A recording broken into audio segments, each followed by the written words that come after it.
Hey, welcome back to Gold's Garage. So we're not at Gold's Garage, as you can see. We're with Bill Little.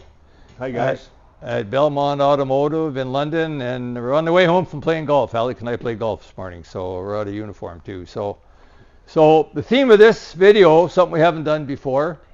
Bill has just finished building, and I'm going to let him do all the details. 2 identical 383 engines, same camshaft. All the other specs are pretty much the same.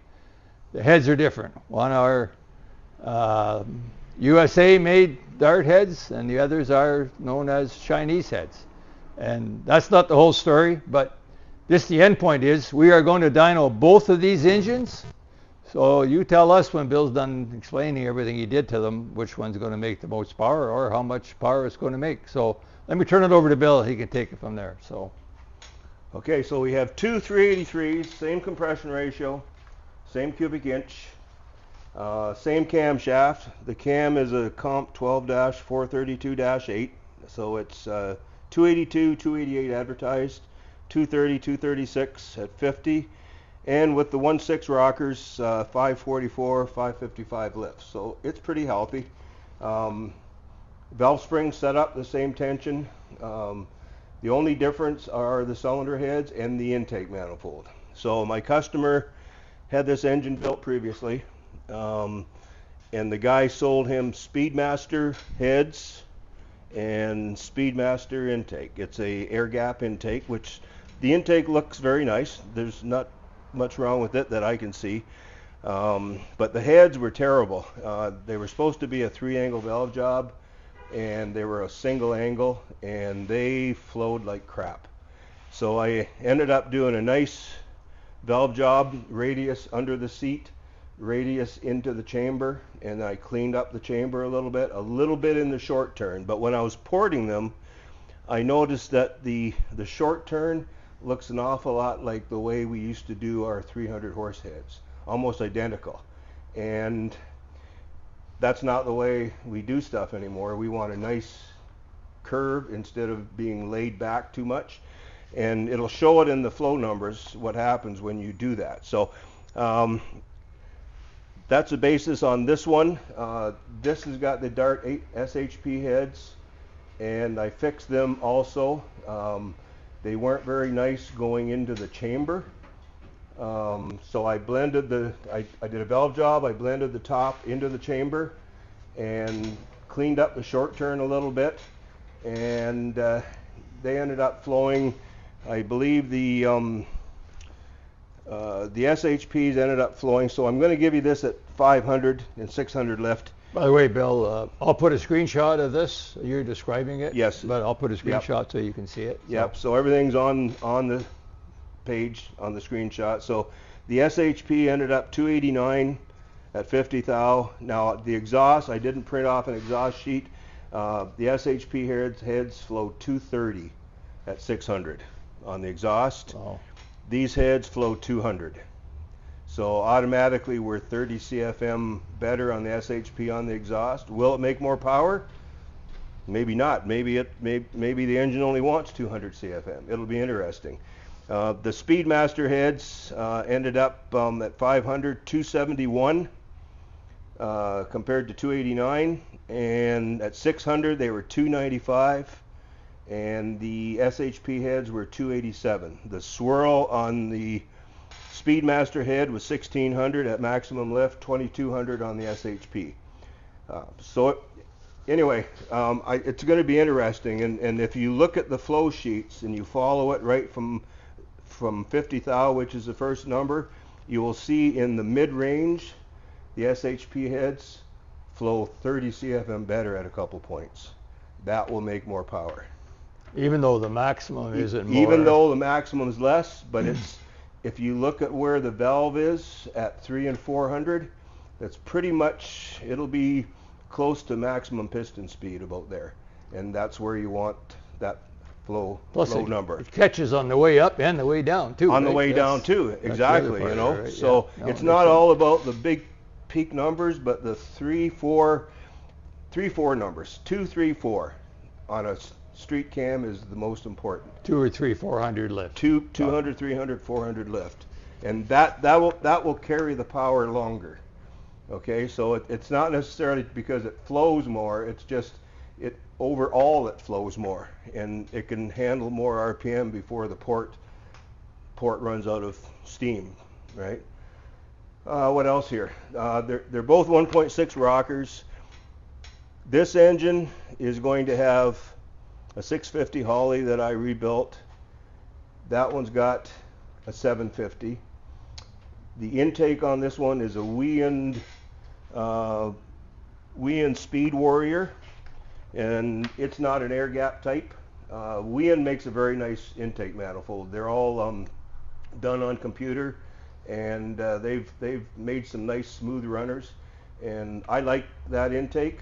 I think this intake being higher will probably flow a little bit better, but there again the heads are different. So there's a bunch of variables, but the pump, the short block, is identical. The cam's installed at 106. The cam's 110 lobe separation installed at 106. So it'll be interesting to see how that changes the power curve on the two of them. So yes, we're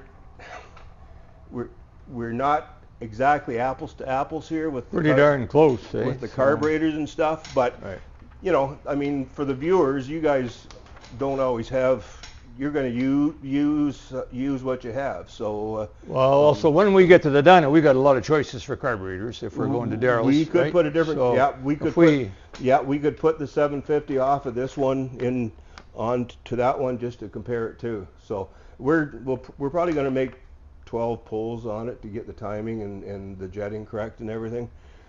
So this engine right here with the SHP, its name's Donald, and the Speedmaster is Trent. There you go. So that's how we're going to distinguish it. And the owners will be at the dyno on Dyno Day, and that's their names actually. So that's coming up. I think the 25th of May, the first one, and then the first week in June, the second one. Yes. And in between there, I have a customer, Rick Atchison, who lives in St. Thomas, who's, sorry, not a customer. He's a viewer that watches my channel. He's contacted me about his project. He's going to have a dyno at Daryl's Dyno on the 31st. Oh, wow. So we're going to be there every weekend. My wife's away, so that's pretty good. That'll help out. He's got the house to himself. Look out. So anyway, we're going to be at the dyno for both of these. The customer is going to be there. So, and then in between the two of them, we're going to be on the dyno for Rick's. And it's also at 383, by the way. Oh, that's interesting. I don't know much more about it, but Rick's going to tell us when he gets there. And the only other thing is, where's the 427, Bill? The 427. The 427. No, man. Okay, so when you order a part from somebody or an engine from someone, and you better follow up that it's coming. So I ordered the engine 2 weeks ago Friday, and I did it Friday afternoon. Maybe that was bad. Maybe I should have waited till Monday. Credit card went through, everything was fine. I called MasterCard ahead of time and said, look, I'm doing an international transaction. It's going to be this much money. Don't put a hold on it. That was great. The first time I tried running the credit card, guess what? There's a hold on it. So I had to call MasterCard the second time. And all this takes like 45 minutes before you talk to somebody, and then they don't speak English half the time. But anyway, so I got all the financial stuff all done, and I thought the engine was coming. So last Friday, I called on my way home, and I called ATEC where I ordered it from, which ATEC is Summit's wholesale division that I buy from. And the guy said, yep, it's been shipped. It's coming from Texas. Great. Well, a few days later, I didn't get any updates or anything, so I called again, and guess what? There was a hold put on it by Summit or ATEC, and somebody forgot to take the hold off it. Where is it now? It should be coming. It's coming. Okay. All right. Sorry. I am hoping by Monday or Tuesday it should be there. But just if you order something, follow up, because and I run into this so much. And if you don't follow up, it wastes time, and you got to keep at it and keep at it and keep at it. So anyway, that's my advice for Sorry, the I kind of caught you by surprise there, Bill. We didn't rehearse this part. No, so we didn't reverse it. I should have What warned you. So I got David a Bougie. 427 right there. I thought you were talking about the big block. So Dave Bougie's, it's his engine. It's a 427 blueprint engine, and it's coming complete, dressed, and we're going to take that engine apart, blueprint it, do all the tests and documentation, put it back together, and dyno it. We're going to do all that. Well, we got to get it here first before we can start doing that. Yes. So, okay, so hang in there. We got lots of dyno stuff coming up. Pretty much every weekend here, ready to June from now on, and so we're going to be making more videos of that. Look forward to your comments, and tell us how much horsepower you think it's going to make. So, and of course, please like and subscribe. We're working hard to build a subscriber list and trying to think up good videos that you can find interesting and helpful, and we'll keep digging. And thanks you for your comments. I got one more thing. In the future, in the next month and a half, we're going to have some good information about Bill Jenkins back when he had his shop in Pennsylvania. I have a friend that I race with who hung around there, so there's some information coming up. So that'll be later on. We'll follow up on that. Thanks for watching Gold's Garage.